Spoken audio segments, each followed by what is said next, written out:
dia, pessoal. Hoje a gente vai fazer uma partida rapidinha do The Epic of Gil e Enes, que é um jogo bem interessante. Ele se encontra lá no site do Board Game Geek, no BGG, e ele é um print and play gratuito. A gente tem a tradução das regras, tá? E de forma manual das cartas, para quem quiser, lá no nosso grupo do Face, no Print and Play Brasil.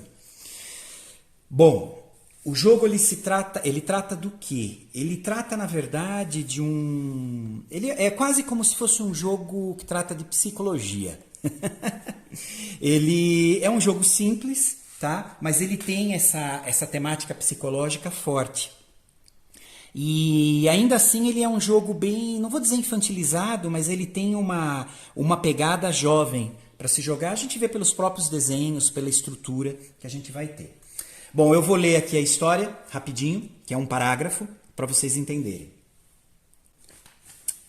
Após um evento traumático, os melhores amigos Gil e Enes fogem de casa e passam 6 noites sonhando numa região selvagem, antes de escalar o perigoso Monte Humbaba e enfrentar seus próprios demônios pessoais. Inspirado nos Goonies e nas lendas de Gilgamesh, The Epic of the Gil e Enes é um jogo para 1 ou 2 jogadores, jogável em 15 minutos.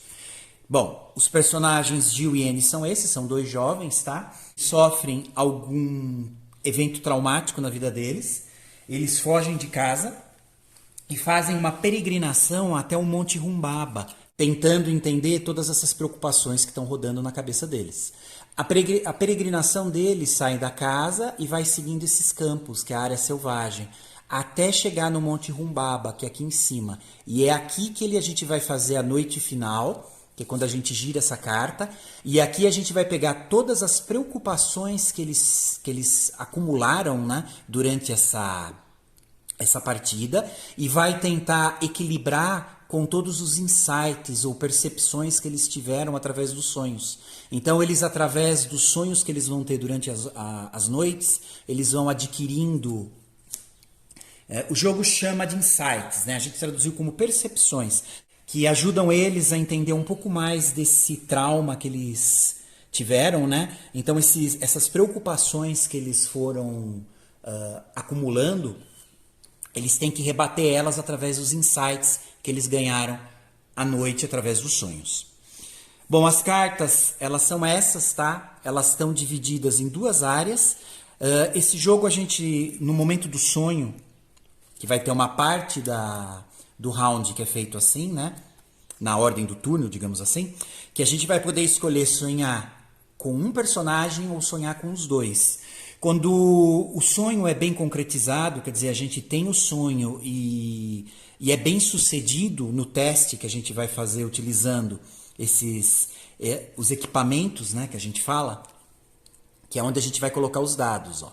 Hand é mão, backpack seria mochila e pocket é bolso. Então a gente vai distribuir os dados aqui. Isso daqui a gente chama de equipamento. Nas cartas, quando a gente for bem sucedido, a gente vai pegar a carta de sonho, que isso aqui está representando um sonho. Se a gente for bem sucedido no sonho, quer dizer, conseguir sonhar ele inteiro e ter uma percepção, a gente ganha uma percepção a mais, um insight, que vai ajudar no final do jogo. O insight ele está aqui embaixo, ó. Noções de invencibilidade. E aí, no caso, ele dá um poder. Ó. Troque com uma preocupação do Monte Humbaba. Então, na fase break, que é onde a gente vai estar aqui, que seria alguma coisa como pausa, ou como eu acabei anotando, que seria alguma coisa como levantar acampamento. Então a gente sempre, quando chegar nessa parte do turno, break, a gente pode utilizar esse poder. Se a gente for mal sucedido no sonho, aí vai acontecer exatamente isso que está marcado aqui em cima, né? Que é esse... medo súbito da mortalidade. Aí essa carta ela entra no Monte Humbaba, aqui em cima.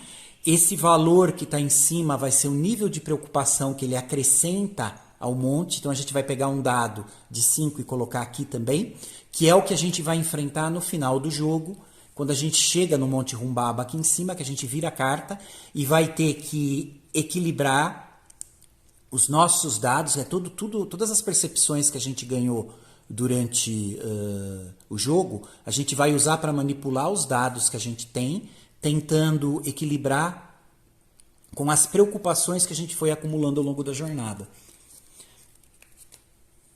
Ele parece complexo, mas não é. Bom, vamos fazer o seguinte. Eu vou reembaralhar aqui. Pronto. A gente vai preparar colocando as duas cartas do personagem aqui, tá? A gente tem que jogar com os dois, tá? Então, como eu estou jogando solo, eu jogo com os dois personagens. A carta do mapa fica aqui em cima, a gente vai precisar de um marcador, tá? Então eu estou pegando aqui um marcador. Eu sugiro que tenha mais pelo menos uns 3 marcadores, que é onde a gente vai usar para marcar se a gente usar a habilidade de uso único dos personagens. Na carta do personagem tem 2 poderes. Aqui no caso do Gil, ó, Bushcraft, uma vez por rodada, aumente o valor de um de seus dados da mochila. Então esse é um poder. Uma vez por rodada, né, eu posso aumentar o valor de um dos dados que vão estar nessa área, um desses 3, na verdade, que vão estar aqui na área do backpack, que seria a mochila. Esse é o poder dele. Se eu pegar o Ennis, uma vez por turno, rerole um dado hand.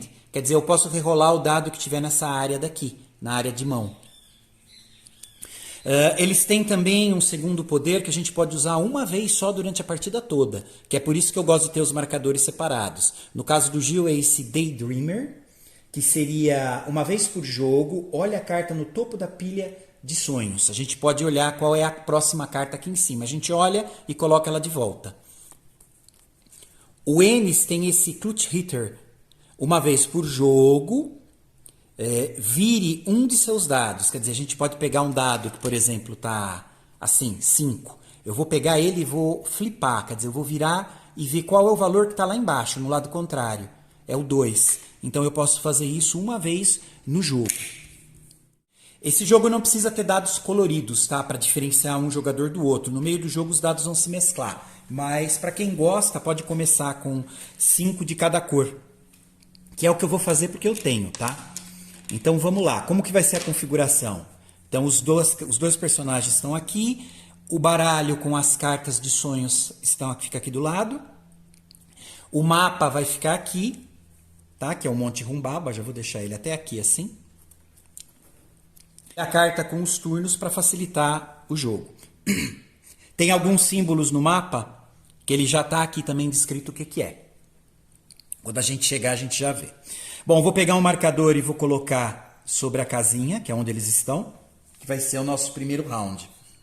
Vocês vão precisar rodar 5 dados aqui para o Gil e 5 dados para o Ennis. E aí pode distribuir do jeito que vocês quiserem agora, né? Depois a gente vai ter uma forma de manipular esses dados ali, quer dizer, passar da mão para a mochila, na mochila para o bolso, do bolso para a mochila ou da mochila para a mão. Tem um formato para a gente conseguir trocar esses nossos equipamentos de lugar desde que fique adjacente. Bom, saiu esses dados, então eu vou distribuir. Eu vou fazer o seguinte, eu vou colocar um aqui no hand, que é mão.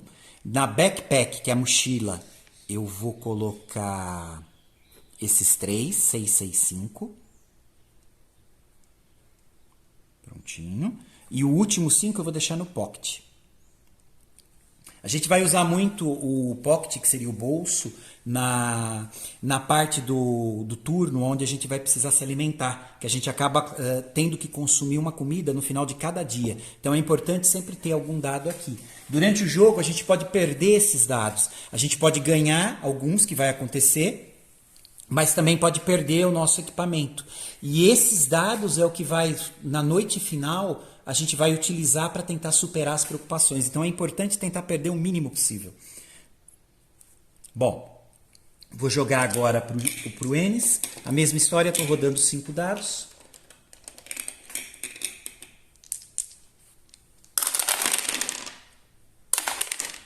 Dados baixos. Então vamos lá.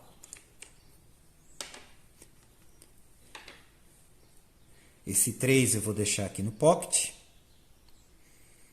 Esse 6 aqui, esse 4 aqui, esse 1 aqui em cima e esse 2 eu vou deixar aqui no meio.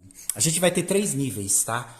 Essa ordem da mochila não importa, então a gente não tem nenhuma ordem que precisa ter aqui. A gente só precisa saber que tem o nível da mão, o nível da mochila e o nível do bolso. Bom, distribuir os dados. Os outros 4 dados, eles pedem para colocar numa área, muitos jogos chamam de pool, né? Piscina de dados, ou uma área reservada. Então a gente vai deixar, eu vou utilizar essa tampinha como área reservada, então eu estou deixando mais 4 dados de reserva lá que a gente vai usar. Pronto. Outra coisa que a gente vai precisar é estabelecer o nível de dificuldade do jogo, que seria assim, o nível de preocupação inicial. Esse nível de preocupação inicial a gente tem 2 opções, ou utiliza eu vou pegar um dado, tá? Ou eu utilizo 1, que vai ser o modo fácil, ou utilizo 3, que é o modo normal. Eu vou jogar no modo fácil. Então eu vou deixar no 1, a gente coloca em cima da bússola aqui da carta.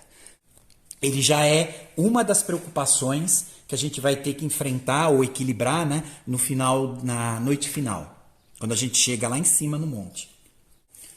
Bom, pessoal, basicamente a configuração inicial é isso, tá? Ela é bem simples.